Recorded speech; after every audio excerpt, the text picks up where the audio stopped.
Did you know the average American home contains over 300,000 items, while the average Japanese apartment, often half the size, feels twice as peaceful and costs a fraction to maintain? This isn't about money, and it isn't about square footage. It's about a radical, ancient way of seeing space itself.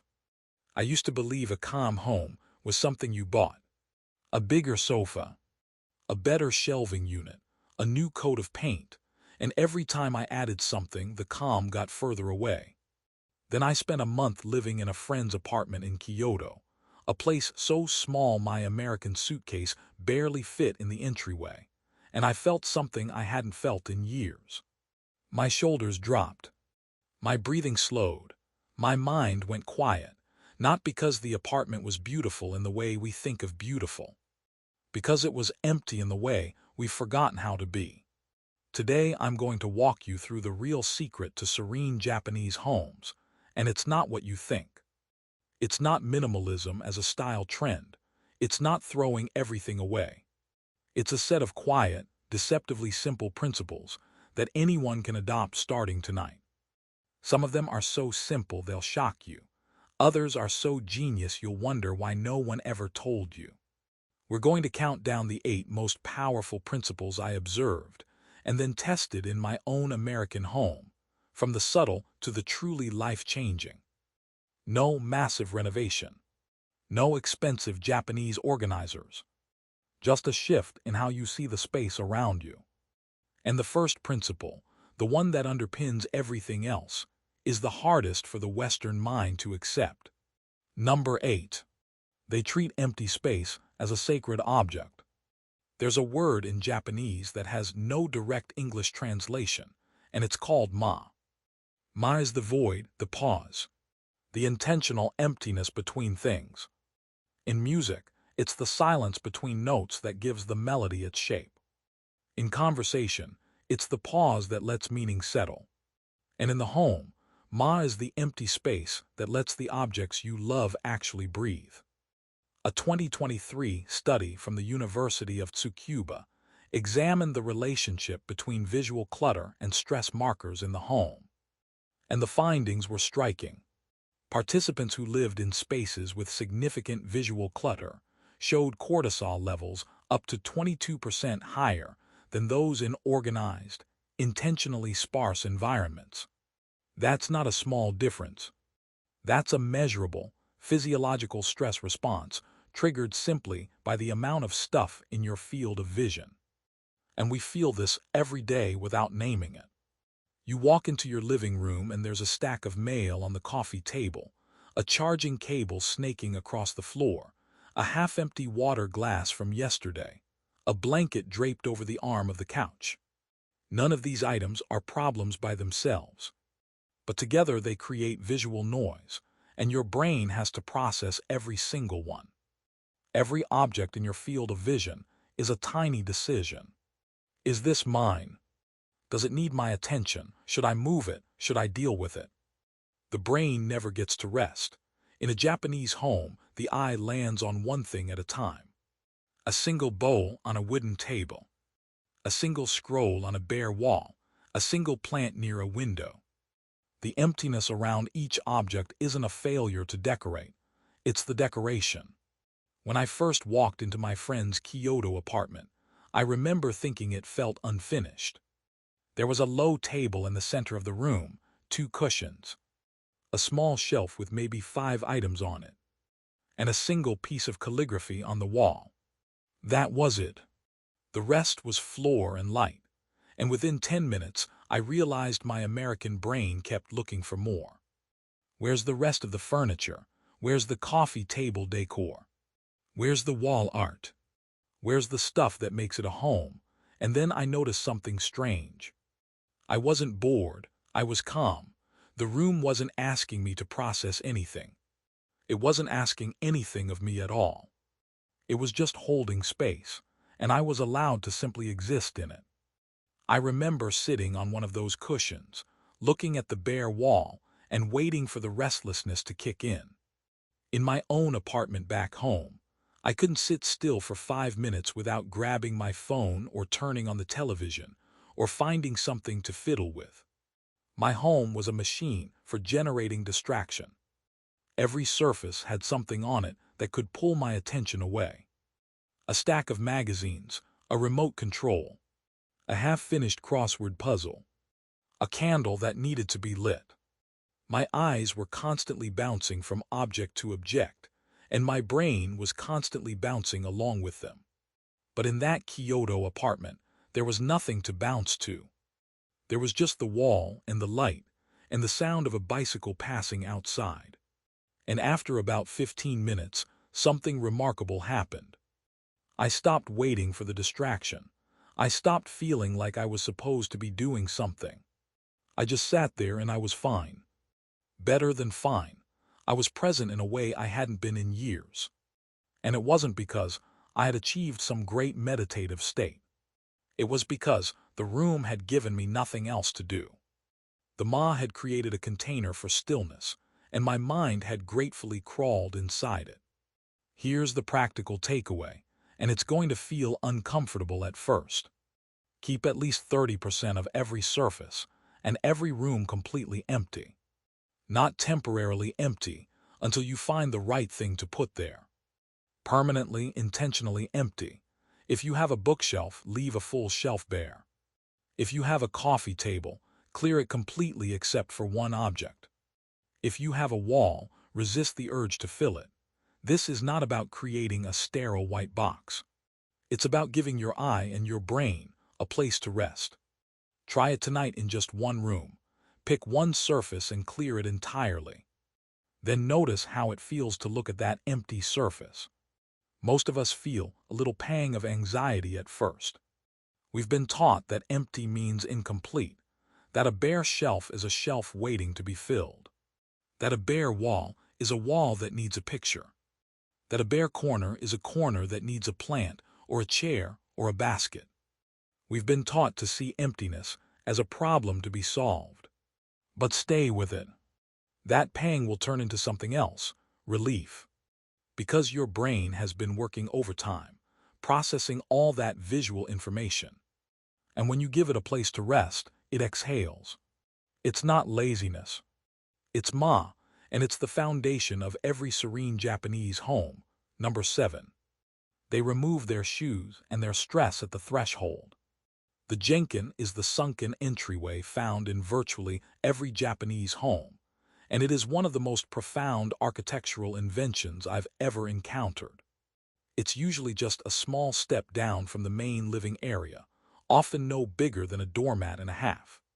But that step represents a boundary between two worlds.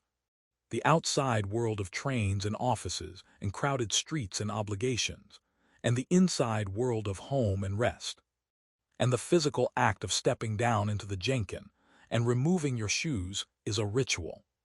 It's not just about keeping dirt out, though that matters too. It's about symbolically leaving the outside world behind. In Japan, you don't just kick your shoes off anywhere. You remove them at the jenkin, you turn them so they face the door, ready to be put back on when you leave, and then you step up into the home. The act is deliberate. It takes a few seconds. It requires your attention, and in those few seconds, something shifts in the nervous system. You are no longer in transit, you are home. Now think about the American habit. We walk in the door with our shoes still on, tracking in whatever we stepped on all day, carrying our bags, checking our phones. And we don't stop moving until we collapse on the couch. There is no transition. The outside world follows us all the way to the sofa. The stress of the commute, the argument with the coworker, the noise of the city. All of it comes right into the living room with us. And then we wonder why we can't relax in our own homes. I started practicing this in my own apartment about 2 years ago. And I want you to understand that I live in a very ordinary American building. No sunken entryway. No jenkin. But I created a small threshold anyway. I put a simple wooden bench by the front door and a small tray for shoes. And I made a rule. Shoes come off the moment I step inside.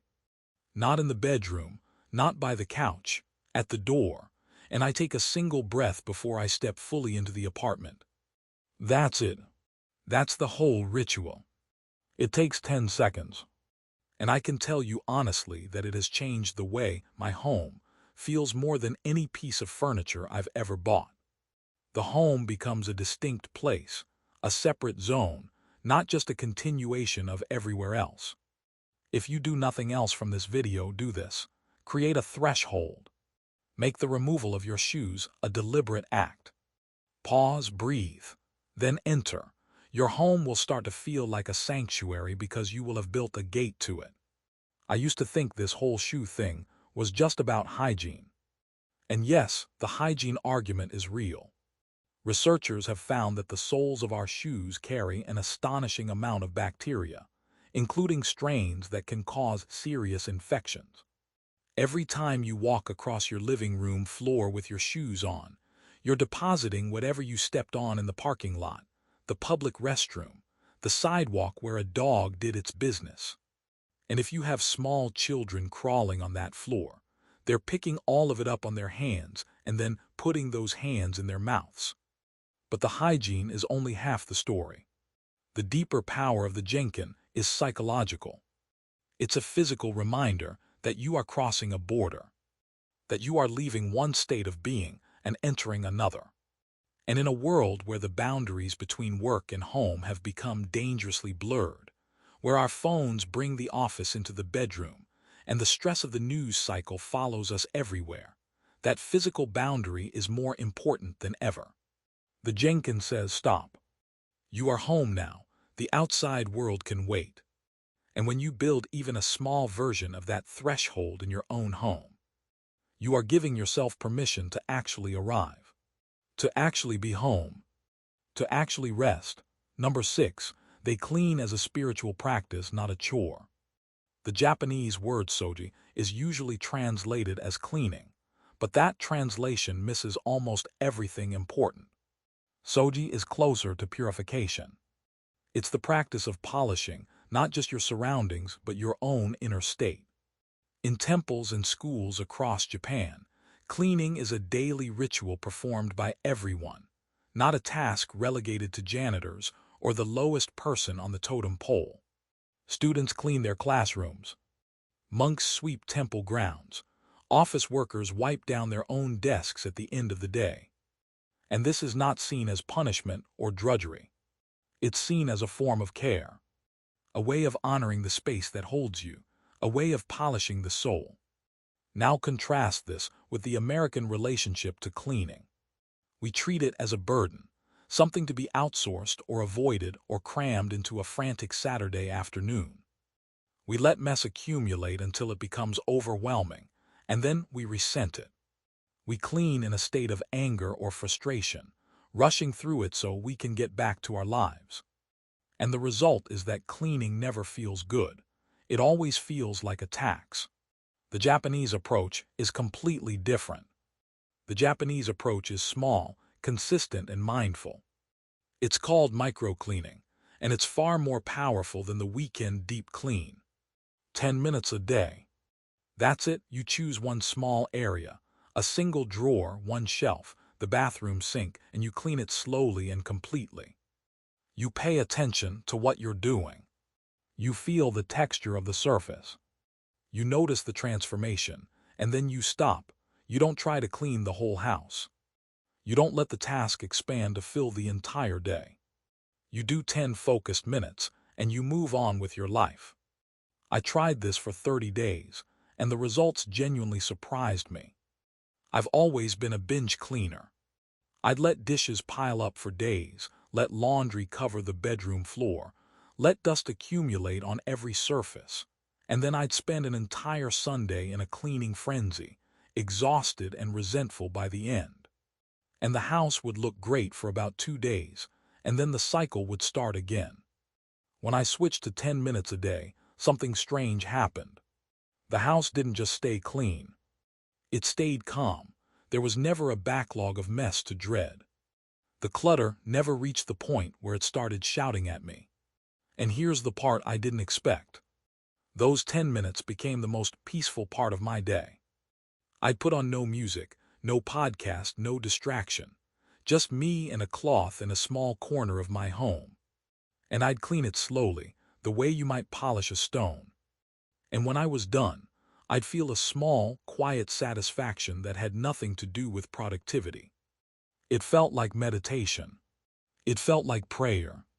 And I started to understand why Japanese schoolchildren are taught this from the age of 6. It's not about the cleaning. It's about the mind that learns to clean. Let me give you a concrete example of how this works in practice. On a Tuesday morning, instead of looking at the entire kitchen and feeling overwhelmed by the crumbs on the counter and the spots on the stovetop and the fingerprints on the refrigerator door, I would choose one thing. Just the stovetop.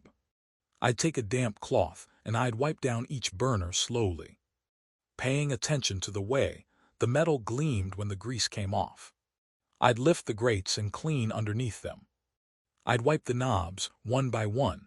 The whole process took maybe 8 minutes. And when I was done, the stovetop was spotless. Not the whole kitchen, just the stovetop. But here's the magic. That one clean surface changed the way I felt about the entire room. It was like a small beacon of order in the middle of the chaos. And the next day when I cleaned the sink, there were 2 beacons. And the next day when I cleaned the counter, there were 3. And within a week, the kitchen had transformed, not because I'd spent 6 hours scrubbing it, but because I'd spent 10 minutes a day, every day, tending to it. The consistency was the key. The smallness was the key. And the mindfulness, the slow attention was the key. That's Soji. That's the difference between cleaning as punishment and cleaning as care. Number 5. They hide almost everything. Walk into a typical American kitchen and what do you see? A countertop covered in appliances, a knife block, a spice rack, a fruit bowl, a coffee maker, a toaster, a stand mixer if you're fancy, a paper towel holder, a jar of utensils. The average American kitchen counter holds more items than the entire visible contents of many Japanese living rooms. And every one of those items is a visual demand, a request for attention, a reminder of tasks not yet done. The Japanese approach is radically different. The Japanese approach is to hide almost everything. And there's a word for this too. Kanso, simplicity, the elimination of clutter in favor of clarity. In a Japanese-inspired kitchen, the counters are almost always clear. The appliances are stored in cabinets or behind sliding panels. The utensils are in drawers. The spices are in a cupboard. When you're not actively cooking, the kitchen looks almost unused. And this isn't because Japanese people don't cook. They cook constantly. They simply believe that the tools should disappear when the work is done. The living areas are for focus and relaxation, not for displaying every object you own. This is what hidden storage is for. Deep drawers, built-in cabinetry, storage that blends into the walls. The goal is not to have less stuff, though Japanese homes do tend to have less. The goal is to have less stuff visible. Now, I know what you're thinking. You're thinking, if I hide everything away, I'll forget where it is. I'll never use my blender again, because it's behind a cabinet door. And I thought the same thing. But here's what I discovered when I actually tried it. When you clear your counters, you use your kitchen more, not less. Because the kitchen stops feeling like a cluttered storage room and starts feeling like a calm, inviting space. You want to be in there, you want to cook. And yes, you have to open a cabinet to get the blender. That takes 2 seconds. In exchange, you get a kitchen that doesn't shout at you every time you walk through it. I cleared every single item off my kitchen counters last spring. It took about 45 minutes to find homes for everything in cabinets and drawers. And the first morning after, I walked into the kitchen and actually laughed out loud. It looked twice as big. It looked like a kitchen in a magazine. And I hadn't bought a single thing. I just removed the visual noise. The same principle applies to every room. Your bedroom should not be a museum of your possessions. Your living room should not be a warehouse. Hide the things you don't use every day. Let the surfaces breathe. Let the eye rest. I want to pause here and address a question that always comes up when I talk about this. People say, but I like seeing my things. My copper pots are beautiful. My stand mixer was a gift from my mother. My collection of vintage teacups makes me happy. And I understand that. I really do.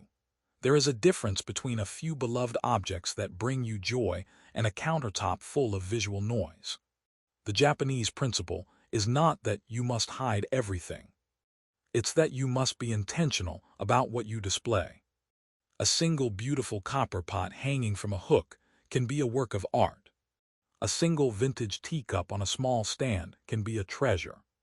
But when every surface is covered, when the eye has nowhere to rest, the individual beauty of each object gets lost in the noise. It's like a symphony where every instrument is playing at full volume all the time. The music disappears, the beauty disappears, all you hear is noise. Kanso is about turning down the volume.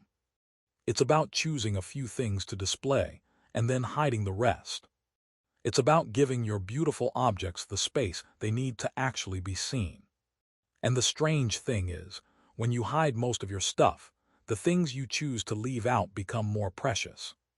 They become more visible, they become more beautiful, because they're not competing with 50 other objects for your attention. They're standing alone in a pool of light, and you actually see them for the first time. Number 4. They ask one ruthless question. A Japanese friend once told me something that has rattled around in my brain ever since. She said, in Japan, we are taught to ask a question about every object that enters the home. Is this thing making my life easier, or is it just taking up space? And the key is that both answers are acceptable. If it's making your life easier, keep it. Love it. Use it. But if it's just taking up space, if it's not earning its place, then it needs to go. Not because you're a minimalist, because you respect yourself too much to live in a warehouse. There's a related concept called Dansshari, and it's often translated as decluttering. But again, the translation falls short. Dansshari is about refusing. Politely, firmly, refusing to let objects take up your space and your mental energy. It's about recognizing that every item you own is a small weight you carry. Every item requires a decision. Where does it go? How do I store it? How do I clean it? When will I use it? Should I get rid of it? Should I keep it? What if I need it someday? Every object in your home is a tiny voice asking for your attention. And when you have 300,000 objects, that's 300,000 tiny voices. No wonder we're exhausted. Dansshari says, politely refuse. Say no to the object that doesn't serve you. Say no to the gift you don't want. Say no to the just-in-case item that's been sitting in a drawer for 3 years. And the most powerful question I've learned to ask is this. If I didn't have this item today, would I buy it again? Not could I use it someday. Not was it expensive. Not did someone give it to me. If I walked into a store right now and saw this item, would I spend my money on it? And if the answer is no, then why am I letting it live in my house? This question has removed more clutter from my home than any cleaning method I've ever tried. I had a bread maker I'd used exactly twice in 4 years. I had a stack of books I'd already read and would never read again. I had a drawer full of cables for electronics I no longer owned. I had a closet full of clothes that didn't fit or didn't feel like me anymore. And every time I looked at these things, I felt a tiny pang of guilt or obligation. When I finally asked the question, if I didn't have this today, would I buy it again? The answer was almost always no. And the relief I felt when I let those things go was physical. It was like setting down a backpack I'd been carrying for years. The Japanese don't sacrifice their present space out of fear of the future. They don't keep a broken toaster because what if the new one breaks? They don't keep a box of old cables because What if I need a proprietary charger for a device from 2009? They keep as much stuff as they need and no more. And here's the beautiful paradox. When you let go of the just-in-case items, you make room for the right-now life. Each just-in-case object takes up space in the right-now. It occupies a drawer, a shelf, a corner of your mind. And the Japanese have decided that the present moment is too precious to be used as a storage unit for hypothetical futures. Let me tell you about the bread maker. I bought it because I had this vision of myself as the kind of person who bakes fresh bread on Sunday mornings. I could see it so clearly. The warm kitchen, the smell of yeast, the loaf cooling on a wire rack. And for about 2 weeks, I actually did it. And then the novelty wore off, and the bread maker moved to the back of the counter, and then to the top of the refrigerator, and then to a shelf in the pantry where it sat for 4 years. Every time I saw it, I felt a little stab of failure. I should use that. I should make bread again. I should be the kind of person who uses a bread maker. And the guilt was so heavy that I couldn't even bring myself to get rid of it, because getting rid of it would mean admitting that I wasn't that person. When I finally asked the question, if I didn't have this today, would I buy it again? The answer was laughably obvious. No, I would not buy a bread maker. I don't even eat that much bread. And the moment I let it go, the guilt went with it. The vision of the person I thought I should be went with it. And I was left with the person I actually am, which turns out to be a person who is perfectly happy buying bread from the bakery. That's Dansshari. It's not just about decluttering your home. It's about decluttering your identity. It's about letting go of the person you thought you should be and making room for the person you actually are. Number 3. They understand that memories live inside you, not on shelves. This is the principle that is hardest for Westerners to accept, because we are deeply sentimental about objects. We keep our grandmother's china. We keep our children's baby clothes. We keep ticket stubs and concert wristbands and letters and dried flowers. And we believe deep down that if we let go of the object, we will lose the memory. That the object is the memory. But the Japanese have a concept called mono no aware, and it's one of the most beautiful ideas I've ever encountered. Mono no aware is the gentle sadness of impermanence, the awareness that nothing lasts, that every beautiful moment passes, and far from being depressing, this awareness makes each moment more precious. Because if you know the cherry blossoms will fall in a week, you appreciate them more, not less. You don't try to preserve them forever. You love them completely while they're here, and then you let them go. And the same applies to objects. The true value of a gift is in the moment it is given, not in the object itself. The memory of your grandmother lives inside you, not in the china that's been sitting in a box in the attic for 15 years. The memory of the concert lives in your body, in the feeling of the music, in the faces of your friends, not in the faded wristband in a drawer. When you understand mono no aware, you stop clinging. You stop using your home as a museum of the past, and you start living in the present. This one took me a long time. I had a box of letters from an old relationship. I had a jacket that belonged to my father. I had a shelf of trophies from high school. And every time I looked at these things, I felt a complicated mix of nostalgia and sadness and guilt. I thought I was honoring the past by keeping them. But what I was actually doing was carrying the past around with me like a heavy coat. When I finally let go of most of these items, I didn't lose the memories. I didn't lose my father. I didn't lose the love I once felt. I actually found that the memories became clearer, sweeter, less tangled up in guilt and obligation. The past stopped weighing on me, and my home started to feel like a place for the present, not a storage facility for everything that had already happened. The Japanese don't keep things because they don't want to give up the time associated with the object. They understand that the time is already inside them. The object is just a placeholder.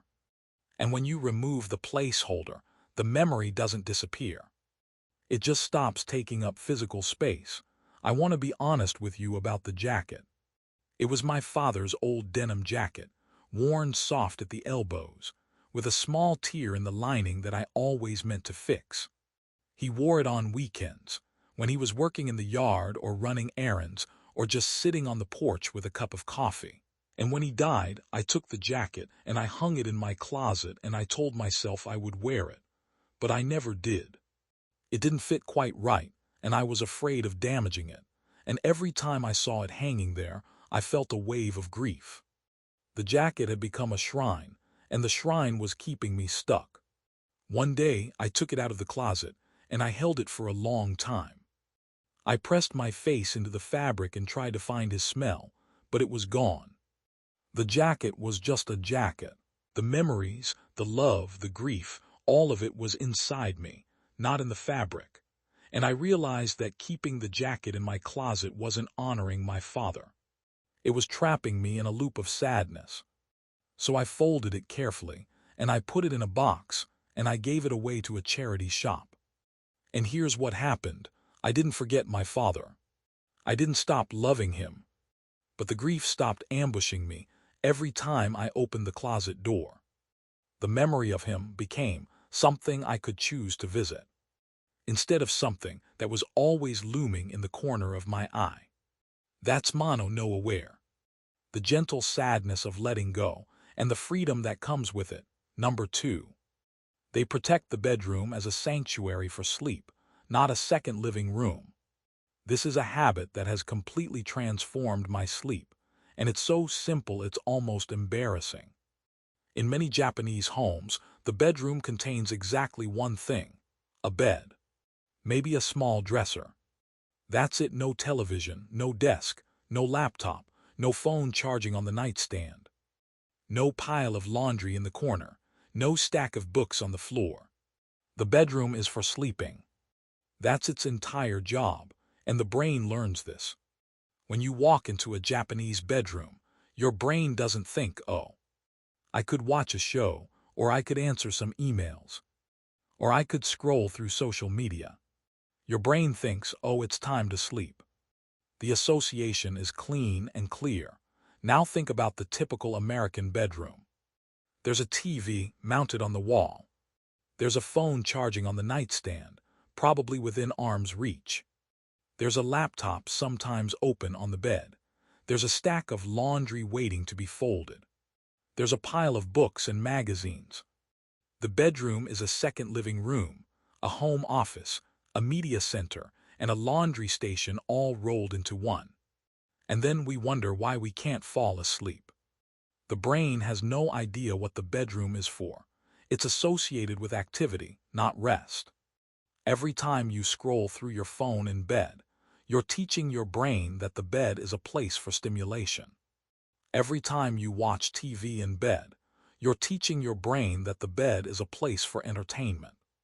And then you lie down at 11 o'clock and expect your brain to suddenly switch into sleep mode.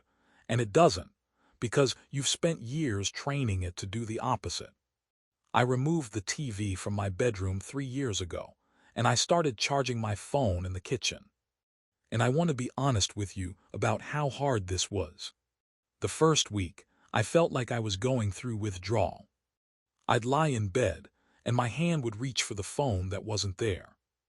I'd feel a little pang of anxiety about missing something. I'd stare at the ceiling and wonder what to do with myself. And then slowly something shifted. I started falling asleep faster. I started waking up less during the night.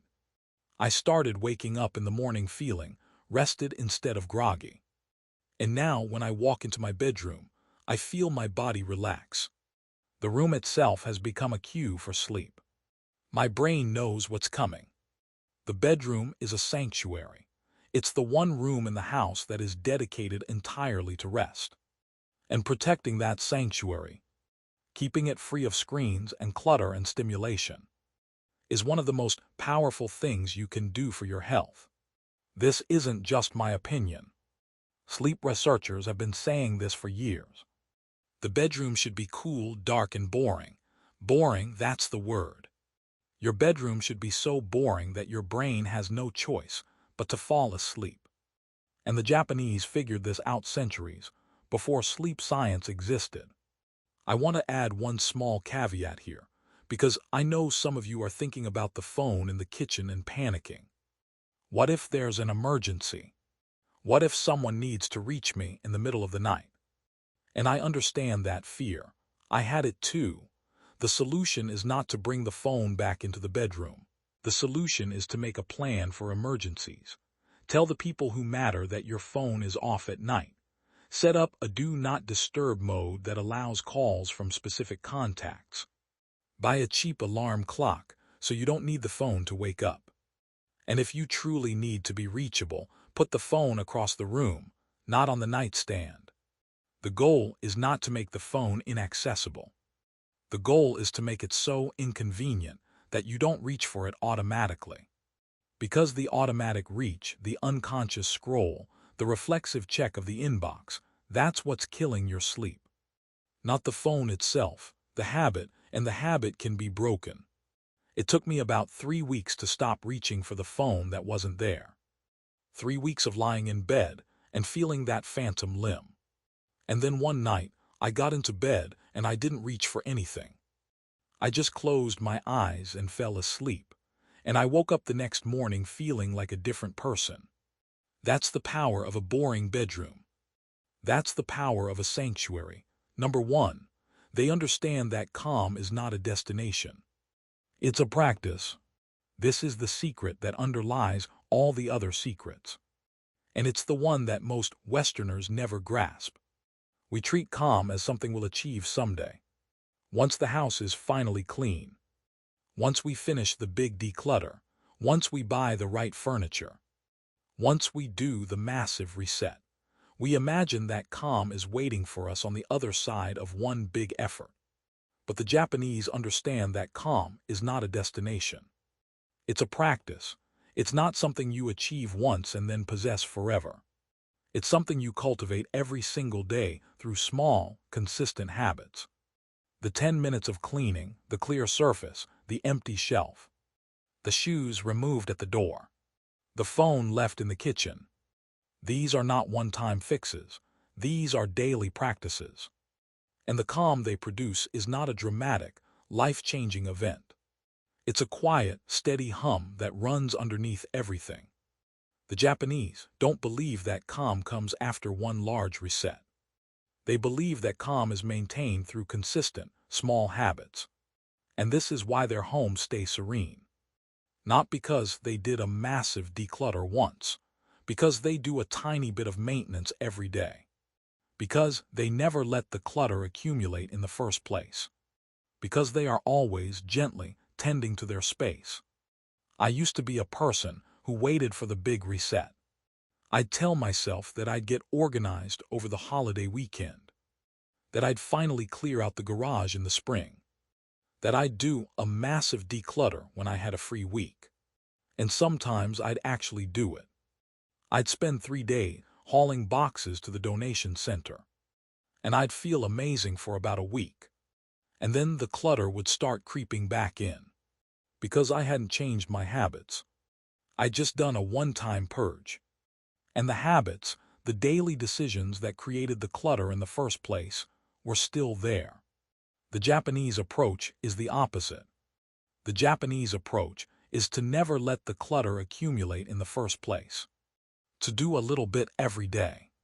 To tend the space the way you tend a garden. You don't pull all the weeds once a year. You pull a few weeds every morning. And the garden stays beautiful without any massive effort. The same is true of your home. The same is true of your mind. Here's what I want you to understand. You don't need to do all 8 of these principles at once. You don't need to become a Japanese minimalist overnight. You just need to start. Pick one thing, one small practice, clear one surface. Remove your shoes at the door. Spend 10 minutes cleaning a single drawer. And do it again tomorrow, and the next day, and the next. And over time, without any massive effort, without any dramatic transformation, your home will start to feel different. It will start to feel like a place that holds you instead of a place that demands from you. It will start to feel like a sanctuary, not because you bought the right things, because you learned to see space differently, because you learned that emptiness is not a lack, it's a gift, it's ma. The pause that gives meaning to everything else. The silence between the notes. The breathing room. My friend, you are not lazy. Your home is not a failure. You've just been taught the wrong things about what a home should be. You've been taught that more is better. That empty space is wasted space. That a full home is a happy home. And none of that is true. The secret to a serene home was never about adding more. It was always about letting go. About choosing what to keep and then stopping. About trusting that what you have is enough. Try it, just try one thing, and see what happens.